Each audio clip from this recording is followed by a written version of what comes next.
ఇయ్యరా? Sir hello Sai sir hello Bittiri సత్యారా అండి మాట్లాడేది రవి ముద్రాజ్. హలో మీ ముద్రాజ్ సార్ కుమార్ బిత్తిరి సత్య గారు, నా పేరు కేశవరెడ్డి అండి, రాష్ట్రీయ ఆనర్ సేన. చెప్పండి. ఏం లేదండి, మీరు ఒక వీడియో పెట్టారు కదా భగవద్గీతను కించపరుస్తూ. హలో హలో పెట్టాను. హలో బిత్తిరి సత్య గారు, హలో బిత్తిరి సత్య గారా మాట్లాడేది? అవునండి, నేనే బిత్తిరి సార్ రెడ్డి గారు, చెప్పండి. అదే ఇప్పుడు మీరు ఒకటి వీడియో తీసి పెట్టారు కదా భగవద్గీత వీడియో భగవద్గీత మీద ఎందుకు అవుతుంది? బిల్లు గీత అని పెట్టారు కాండి మీరు.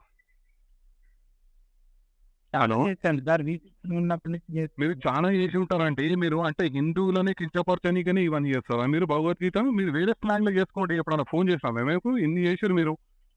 ఎన్నో ఇష్యూలు అంటే మీరు రెగ్యులర్ ఏదో చేస్తుంటారు కదా, ఎప్పుడన్నా కాల్ చేస్తామా మీకు మేము? మీరు ఎందుకు భగవద్గీతను కించపరుస్తూ చేస్తారు మీరు? హలో, పార్టీ పరంగా మాట్లాడదు తినండి. నేను పార్టీ కాదు. హలో బాబు, ఇది ఒక హిందూ ఆర్గనైజేషన్, నువ్వు పార్టీ అనకి. ఇది ఏ పార్టీ సంబంధం లేదు బాబు, అర్థమైందా? కంప్లైంట్ ఇచ్చుకోపని నా మీద. అయినే కంప్లైంట్ ఇచ్చినాం, మేమిన్నే కంప్లైంట్ ఇస్తున్నాం. బరాబర్ నీ మీద యాక్టివ్ ఉంటుంది. నువ్వు ఇచ్చుకో అనేది పెద్ద మాట్లాడుతున్నావేమో, నీకు లీగల్ ఎట్లా బుద్ధి చెప్పాలో చెప్తాం. నువ్వు అనుకుంటున్నావు, అర్థమైందా? హిందువులు అంటే దొరుకుతుందా నీకు? పార్టీ పరంగా నువ్వు పార్టీకి సమాన పేరు అని చెప్పిన హిందూ ఆర్గనైజేషన్. నువ్వు హిందువులను కించపరుస్తున్నావు, భగవద్గీతను కించపరుస్తున్నావు. నువ్వు అర్థమైందా? ఎవరిని మరి నువ్వు అయితే నేనే నువ్వు హిందూ నీకు కలవాలి. నువ్వు ఎట్లా కించపరిచినావు? నువ్వు నన్ను అడుగుతున్నావు. నువ్వెందుకు అట్లా చేస్తావు? ఏమంటే నీకు చెప్పించేయాలా అంటున్నా? నాకు చెప్పి చేయాలి కాదు, హిందూ సమాజాన్ని కించపరిచే విధంగా నువ్వు చేయాల్సిన అవసరం లేదు. ఓటరా నీకు చెప్పి చేయాలన్నా అని ఏదో నువ్వు ఎదురు మాటలు మాట్లాడేది ఏమన్నది? ఏంటి కించపరిచింది ఎవరిని? పెళ్లి గీత అంటే ఏంటి? నువ్వు భగవద్గీతను కించపరుస్తావా? నువ్వు భగవద్గీతను పెళ్లి గీత అని ఎట్లా పెట్టావు? నువ్వు నాకు చెప్పు. నువ్వు హిందూ అని నువ్వు మాట్లాడుతున్నావు కదా, నేను హిందూ దారా అని నువ్వు అంటున్నావు కదా. పది నువ్వు ఎట్లా పెట్టావు చెప్పు. నీ పేరేంది? నా పేరు కేశవరెడ్డి. ఎంతో కదా వేసింది? నాదా 45 ఏళ్ళు. నేను 46. 46 నాకు సంవత్సరం. నువ్వు పెద్దనే అంతే.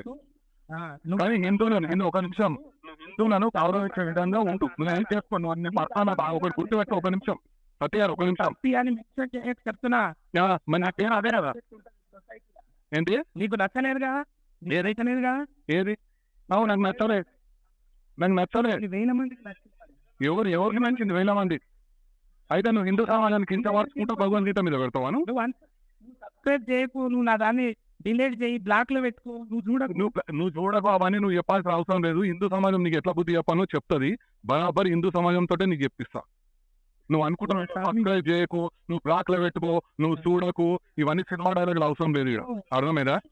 ఇగో అందరికి అందరు ఉంటారు, అందరికి అందరూ అంటూ ఉండొచ్చు. నువ్వు మాట్లాడేది నువ్వు తాగి తెలుగుతో మాట్లాడకు. అర్థమైందా? ఏంటి కేశవరెడ్డి, నువ్వు నాకు రవి ముద్రాజ్, నువ్వు ఇంకోసారి దయచేసి హిందువులకు ఇట్లా కించపడతాకు. అర్థమైందా?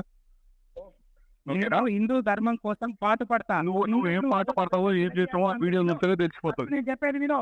నువ్వు చెప్పేది అంటే నేనేది వీడియో పెట్టా. నాకేమన్నా ఎందుకు చెప్తారు? ఈ సార్ ఎందుకు చెప్తారు? ఏది ఇంత కించపరచుకుంటా నీకు సార్ చెప్తాను. ఇంకా మాట్లాడుతున్నాను. ప్రచారం చేసినప్పుడు నీ బాధ్యత కదా. నేను ప్రచారం చేసినాను, ఏం ప్రచారం చేసినాను? నీకెందుకు ఎందుకు కించపరచుకుంటా నీకు చెప్తారు? ఏంటి నీకు ఎందుకు కించపరచుకుంటే ఇక నీకు సార్లు కప్పాలా? నువ్వు చేసేది ఇంకా నేను ఒక సుఖమైన పని అని చెప్పి నీకు సార్లు కప్పాలి. చెప్పినట్టు రాస్తున్నది ఏంటి? నువ్వు నేను శ్లోకాలు పాడతా, నువ్వు ధర్మం హిందువులు ఉన్నావు కదా, నువ్వు ఒక శ్లోకం పాడతా. నీకు అవసరం నాకు లేదు. ఏదో కించపరచుకుంటా, నువ్వు మాట్లాడి ఏదో ధర్మం అని ఏదో డైలాగులు అవసరం లేదు. అర్థమైందా? నువ్వు హిందూ సమాజాన్ని క్షమాపణ చెప్పు.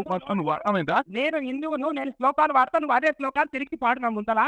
నువ్వు హిందూ పాడాల్సిన అవసరం లేదు మాకు. అర్థమైందా? నీకు ఇష్టం వచ్చినట్టు పాడాల్సిన అవసరం నాకు లేదు. లేకపోతే నీకు హిందూ సమాజం ఏ రకంగా బుద్ధి చెప్పాలో అట్లా చెప్తాం. న్యాయబద్ధంగా చట్టబద్ధంగా అన్ని ఎదుర్కోగలరు. రైటా? పనివే లేవు హిందూ సమాజము. నువ్వు కూడా ఒక్కనివే లేవు. నువ్వు పెద్ద హిందూ అని నువ్వు ఫీల్ అవుతున్నట్టు నువ్వు కూడా ఏం ఫీల్ కాకట్లా. అర్థమైందా? ఇప్పుడు పరామరిస్తాం సరే, పరాపర ప్రశ్నిస్తాం. అర్థమైందా? బరాబరి ఎదుర్కొంటా. ఎదుర్కోమన్నా, ఎదుర్కో, ఎదుర్కో, ఆ, ఎదుర్కో, రైట్, ఎదుర్కో.